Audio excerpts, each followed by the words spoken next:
Private ఎంప్లాయీగా పనిచేస్తుంది వెస్టీగా రాకముందు ఎట్లాంటి పనులు చేసినానంటే నేను మంచి ఫ్యామిలీలో ఉంటాను. సడన్లీ ఫైనాన్షియల్ ప్రాబ్లమ్స్ ఎప్పుడు ఏమైతే మనకు తెలియదు. సేమ్ అట్లనే అయిపోయింది. మా నాన్న ఎక్స్పైర్ అయిపోయారు, అంతకుముందు అమ్మ ఎక్స్పైర్ అయిపోయింది. చిన్న ఫైనాన్షియల్ క్రైసిస్ స్టార్ట్ అయిపోయింది. స్టడీ ఆపేయాల్సి వచ్చింది. స్టడీ ఆపేసి ఒక స్కూల్లో 1500కు పని చేయాల్సి వచ్చింది. సో దాంతో జర్నీ స్టార్ట్ అయిపోయింది. ఈ 1500 చాలా అయితే మనకు ఇబ్బంది అవుతుంది అని చెప్పేసి ఆలోచన చేసి ఒక 2 years తర్వాత మళ్ళీ వేరే జాబ్ ట్రై చేస్తుంటే ఒక దాంట్లో 4000 రూపాయల శాలరీకి ఇంకొక జాబ్ వచ్చింది, 4000. సరే ఇదైతే ఏముంది, 1500 కంటే ఎక్కువనే కదా అని చెప్పి చేస్తూ ఉంటే దాదాపు 4000 రూపాయల నుంచి స్టార్ట్ అయిన జర్నీ 10 సంవత్సరాల తర్వాత నా జీతం ఏంటంటే 13,500 రూపాయలు. సో దీని లోపల చాలా అప్ అండ్ డౌన్స్ వచ్చినాయి. జీవితం అంటే మారుతూ ఉంటుంది.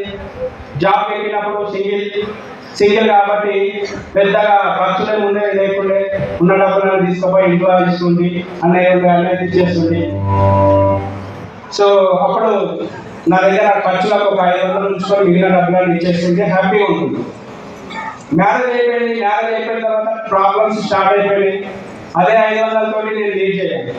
ఇంట్లో ఇచ్చే డబ్బులు మాత్రం 100% అంతే చేయాలి, కానీ 500తో జీవితం గడపాలి. ఇక్కడ ఎంతమంది ఈరోజు బైక్ మీద వచ్చినా నాకు తెలియదు, కానీ ఒకప్పుడు నాకు బైక్ కూడా లేకుండా, జాబ్ కూడా 1.5 kilometer దూరం ఉంటుంది. ఆ జాబ్ కూడా నేను నడుచుకుంటూ వెళ్తుంది. నడుచుకుంటూ వెళ్ళి జాబ్ చేసి మళ్ళీ ఇంటికి వస్తుంది, అలాంటి సిచ్యువేషన్. సో ఇలాంటి సిచ్యువేషన్లో చాలా రోజులు మ్యారేజ్ అయిన తర్వాత కూడా రిలేషన్ దగ్గరికి వెళ్దామన్నా కానీ బైక్ లేకుండా ఉంటుండే. నేను ఎక్కడ కూడా వెళ్ళేటువంటి వ్యక్తిని కాదు, ఎందుకంటే బైక్ లేదు.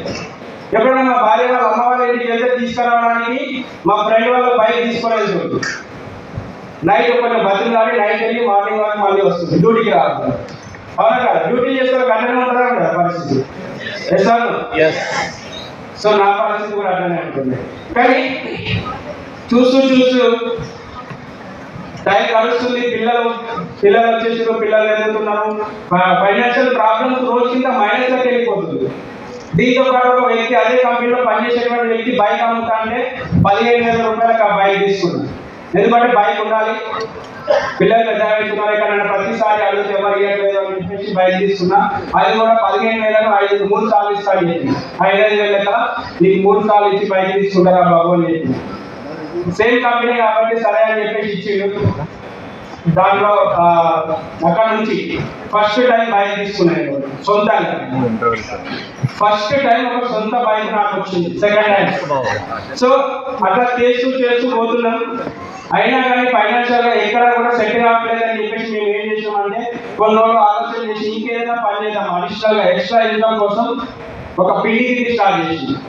చేసినాం. దాంట్లో కూడా కొంచెం చిన్న ఆదాయం రావడం స్టార్ట్ అయింది. కానీ అది కూడా సరిపోవట్లేదు, ఎందుకంటే మేము ఎంత ఎక్కువ కష్టపడుతున్నామో దానికి డబుల్ మైనస్ వాళ్ళకి వెళ్ళిపోతుంది జీవితం. పిల్లల హెల్త్ ఇష్యూస్ కావచ్చు, అన్ని రకాల ప్రాబ్లమ్స్ అనేటువంటి ఫేస్ చేస్తుంది. ఇట్లయితే కాదు అని చెప్పేసి మా భార్య ఏం చేసింది అంటే, ఇంతకుముందు చూసి వీడియో లోపల ఆమె స్టిచ్చింగ్ చేస్తుండే, మిషన్ కొడుతుండే, దాంతోపాటు గ్రూప్లలో BOI అని రాస్తూ ఉంటారు గ్రూప్లో, అది చేస్తుండే. ఇద్దరం కలిసి 4 పనులు చేస్తుండేవి. కానీ ఎక్కడ కూడా డబ్బులు ప్లస్లో ఉండకపోతుండే, ఎప్పుడు చూసినా మైనస్లోనే ఉంటుండే, జీవితం మొత్తం మైనస్లోనే ఉంటుండే. ఇట్లయితే కాదు, జీవితంలో ఇంకేదైనా చేయాలి. ఆలోచనలు పెద్దగా ఉన్నాయి, కానీ ఆచరణకు ఏం లేదు నా దగ్గర అని చెప్పేసి ఆలోచన చేస్తూ ఏదైనా ఇంకొక బిజినెస్ చేద్దాము అని చెప్పేసి ఆలోచన చేస్తే, బిజినెస్ చేద్దాము అనుకుంటే ట్రెడిషనల్గా డబ్బులు కావాలి, ఇప్పటికే మైనస్లో ఉన్న, అప్పులలో ఉన్న, ఇంకేం డబ్బులు పెట్టాలని చెప్పేసి ఆలోచన చేస్తుంది. సో ఇదే విషయం ఒకసారి శ్రీనివాస్ సార్తో డిస్కషన్ చేసిన. శ్రీనివాస్ సార్ తగ్గలపల్లి గ్రేట్ లీడర్, ఒకసారి సార్ తోటి నార్మల్గా మన విలేజ్ దగ్గర సార్ తోటి డిస్కషన్ చేసిన. ఇక్కడ టైం లేదు, టైం కూడా మళ్ళీ ఉండేది కాదు. పొద్దుగల 9 o'clock జాబ్ చేస్తుంది, ఇచ్చే 13,000కి 13 గంటలు కూడా పనిచేస్తుంది. పొద్దున పోవడం నా చేతిలో ఉంటుండే, రాత్రి 10, 11, 12 కూడా అవుతుంది జాబ్ చేయడం. అలాంటి సిచ్యువేషన్ టైం ఫ్రీడమ్ లేదు, మనీ ఫ్రీడమ్ లేదు. ఇంకా ఏదైనా ఒక బిజినెస్ ప్లాన్ చేస్తానని చెప్పేసి ఆలోచన చేస్తుంటే సార్ ఒక మాట ఏమన్నారంటే, ఒకరోజు ఫోన్ చేసి సార్ పలానా దగ్గర ఒక మీటింగ్ ఉంది, మనం రా అని చెప్పేసి అంటారు. మనం అక్కడికి వెళ్దాము, ఖచ్చితంగా నీకు చాలా యూస్ఫుల్ ఉంటుంది ఇది నీకు అని చెప్పేసి అంటారు.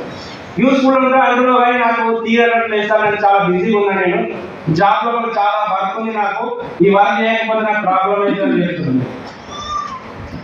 కానీ సార్ ఏమంటున్నారంటే, లేదు ఖచ్చితంగా రాని, టికెట్ తీసుకున్న టికెట్ వేస్ట్ అవుతుందని చెప్పేసి బలవంతంగా తీసుకొచ్చి మీటింగ్లో కూర్చున్నట్టు. కానీ అక్కడ టికెట్ లేదు, ఏం లేదు. ఇప్పుడు మీరు టికెట్ తీసుకొని బయట లోపలికి వచ్చింది కానీ అక్కడ టికెట్ కూడా లేదు. సికింద్రాబాద్ హెడ్ ఆఫీస్ లోపల బలవంతంగా తీసుకొచ్చి కూర్చుని మీటింగ్ అయిపోయింది. మీటింగ్ అంతా బాగానే ఉంది, మంచిగా. నాకు హిందీలో ప్రాజెక్ట్ అర్థం కాలేదు, ఎందుకంటే నాకు హిందీ రాదు. కానీ ఒక విషయం అర్థమైంది, ఈ పని చేస్తే జీవితంలో ఇక్కడ కొంచెం డబ్బులు సంపాదించవచ్చు అనే ఆలోచన వచ్చింది.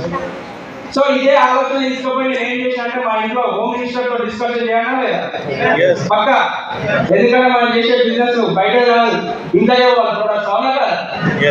మళ్ళీ హోమ్ మినిస్టర్ పర్మిషన్ లేకపోతే బాగుంటుందని హోమ్ మినిస్టర్ తో డిస్కషన్ చేస్తే నో అన్నారు.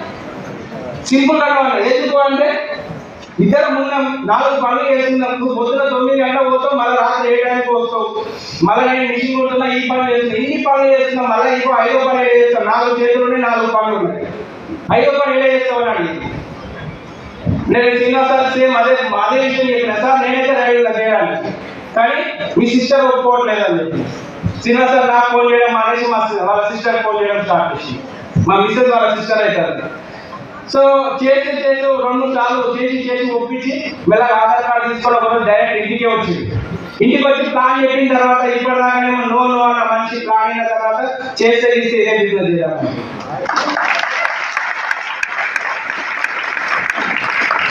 సరే బిజినెస్ అయితే స్టార్ట్ అయింది. బిజినెస్ అయితే మంచిగా ఉంది. ఆమె ఫస్ట్ స్టార్టింగ్ ఒక 2-3 నెలలు ఆమె చేసింది. ఆమె పేరు మీద ఉంది ఐడి కూడా, ఆమె చేసింది బిజినెస్.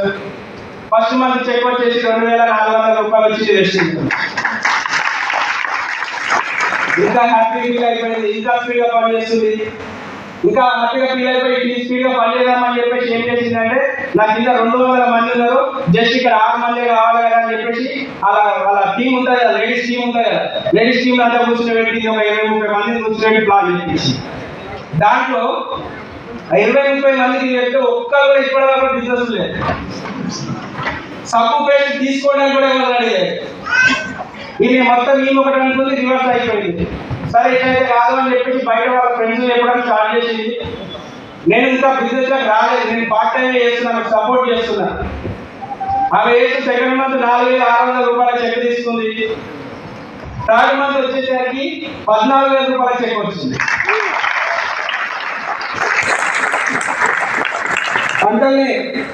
అందరినీ ఒక శ్రీనివాస ఫోన్ చేసి, సార్ నువ్వు 10 సంవత్సరాలు కష్టపడితే జీతం వచ్చేసి 13,500, ఇక్కడ జస్ట్ 3 నెలలు కష్టపడితే 14,000 రూపాయలు వచ్చింది. ఒకసారి ఆలోచన చేసుకో, ఏది బెటర్ నీకు అని చెప్పేసి.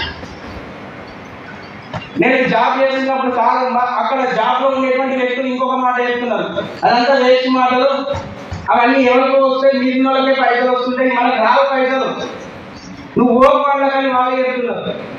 నేను ఎవరి మాట నమ్మాలి? ఇప్పుడు చాలా అంటే దాదాపుగా అక్కడ మా మేనేజర్ చెప్తున్నాను, వద్దు బాగా పోతే నీ జీవితం ఖరాబ్ అవుతుంది, మంచిగా జీతం ఉంది, మంచిగా పని చేసుకో, అవన్నీ మీ వాళ్ళకే వస్తాయి, ఏదో ఒకసారి వచ్చినాయి, మళ్ళీ జీవితంలో రావాలి అంటారు. అదే లేదు సార్ నాకు ఇట్లా వచ్చినాయి అని చెప్పినా కానీ వినకుండా రీపెయిన్ చేసిన అంటే, నేను ఎప్పుడైతే లీవ్ పెడతానో ఆ రోజు నాకు జీతం కట్టేసి స్టార్ట్ చేసింది. ఇక ఇట్లయితే కాదు అట్లయితే కాదని నాకు 2 ఆలోచనలు ఉంది. నా ముంగట ఒక ఆలోచన వచ్చింది, ఏంటి అంటే 2 దారులు ఉన్నాయి, ఒకటి జాబ్, రెండోది బిజినెస్. ఒకటి జాబ్ ఉంది, రెండోది వేస్టేజ్ ఉంది. ఏది తీసుకుంటే బాగుంటుందని ఆలోచన చేసిన తర్వాత ఒక ఆలోచన వచ్చింది, 13,000 కోసం నేను 10 సంవత్సరాలు కష్టపడ్డాను. ఈ 13,000 దీంట్లో సంపాదించడానికి 3 నెలలు టైం పట్టింది. చలో ఏదైతే అదైతే అని చెప్పేసి నేను బిజినెస్ జాబ్ రిజైన్ చేసిన, బిజినెస్ స్టార్ట్ చేసిన. అప్పటిదాకా నాకు ఎట్లా ఉంటుండే అంటే, టైం అనేది ఉండకపోతుండే, టైం పీరియడ్ లేకపోతుండే. కానీ వెస్టీలోకి వచ్చిన తర్వాత ఎప్పుడైతే నేను బిజినెస్ స్టార్ట్ చేసినా, ఈరోజు మనకు కూడా చాలా మంది చెప్తుంటారు, ఎంతమంది ఎక్కిరించాలో అంతమంది ఎక్కిరించారు, ఎంతమంది ఎగతాళి చేయాలో అంతమంది ఎగతాళి చేశారు.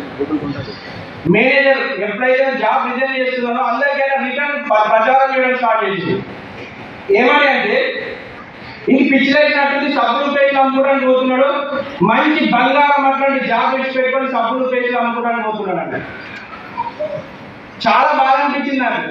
కానీ నేను ఒకటి డిసైడ్ అయ్యాను, ఏమని అంటే ఎక్కడైతే నేను ఈరోజు అవమానించబడుతున్నానో అక్కడికే నేను మళ్ళీ ఒక 2 సంవత్సరాల తర్వాత వస్తా, నాకు సొంత కారులో వస్తానని చెప్పి ఫిక్స్ అయిపోయింది. అదేవిధంగా 2 సంవత్సరాల తర్వాత నేను అదే కంపెనీలకు నాకు సొంత కారు తీసుకొని పోయినా బెరలో 10 లక్షల రూపాయలు అప్పట్లో ఉంటున్నాను.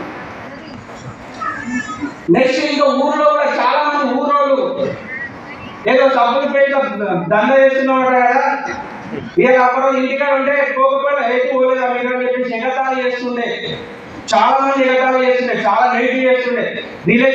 రిలేషన్లో కొంతమంది మాట్లాడమే మానేసి, ఫోన్లు లేపడం మానేసి, ఎందుకంటే ఏదో పరిమాణంగా పని చేస్తున్నాడు, ఫోన్ చేస్తే దానికోసమే చెప్తాడు.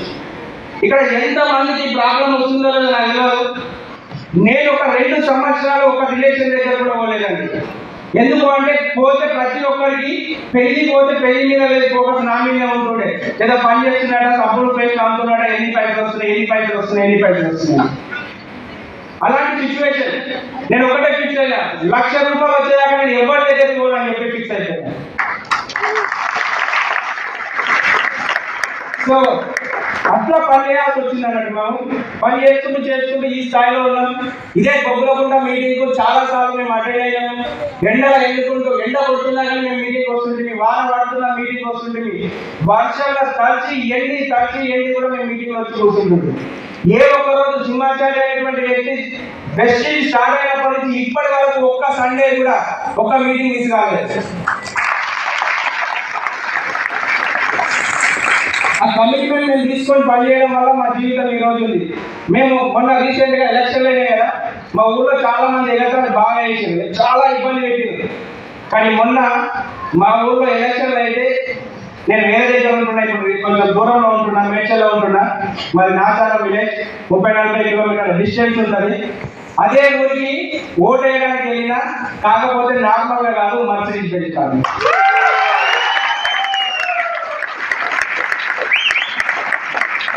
మీరు అందరూ చెప్తూ ఉంటారు, ఎగ్జాంపుల్ గా మనం సర్పంచ్ తోటి మనకు పని ఉంటుంది రెస్టారెంట్, అవునా కదా? సర్పంచ్ నాకు ఈ పని కావాలి, ఆ పని కావాలి. నేను గెలిచిన సర్పంచ్ కి ఫోన్ చేసి ఒకటే విషయం చెప్పిన, మన ఊళ్ళో స్కూల్ ఉంది కదా, స్కూల్ మొత్తం కన్స్ట్రక్షన్ అవుతుంది కొత్తగా, మొత్తం కన్స్ట్రక్షన్ అయ్యాక నాకు ఒక్క ఫోన్ కాల్ చేయి, ఆ స్కూల్ కి ఏం కావాలో దానికి ₹1,00,000 నేను డొనేట్ చేస్తాను. బాగుంటుందా? బాగుంటుందా? మనం రిటర్న్ గిఫ్ట్ ఇస్తే ఎలా ఉంటుంది సర్పంచ్? బాగుంటుందా? బాగుంటుందా? సో ఈరోజు అలాంటి స్థితిలో ఉన్నాం మేము. ఇదంతా చేంజ్ కావడానికి, జీవితం మారడానికి, ఒక ₹13,000 సంపాదించే వ్యక్తి ఇంత చేంజ్ కావడానికి మరి రీజన్ ఏంటి? సెకండ్ హ్యాండ్ బైక్ కూడా లేదు నా దగ్గర, కానీ ఈ రోజు సెకండ్ హ్యాండ్ బైక్ లేనటువంటి వ్యక్తి, ఒకప్పుడు సెకండ్ హ్యాండ్ బైక్ మీద తిరిగినటువంటి వ్యక్తి ఈ రోజు మర్సిడీస్ బెంజ్ కార్లో తిరుగుతున్నాడు అంటే రీజన్ ఏంటి కావచ్చు?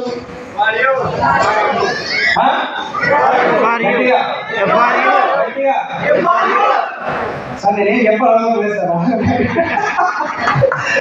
గ్రేట్, 100%.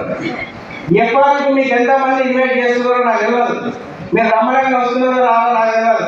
నేను ఫస్ట్ టైం ఎఫ్ఆర్ఈ లేదు, ఫస్ట్ టైం గోపురం మీటింగ్ అటెండ్ చేశాను. ఇంత నమ్మకం రావడానికి కారణం ఏంటి అంటే ఒక సిచ్యువేషన్ చెప్తాను చూడండి.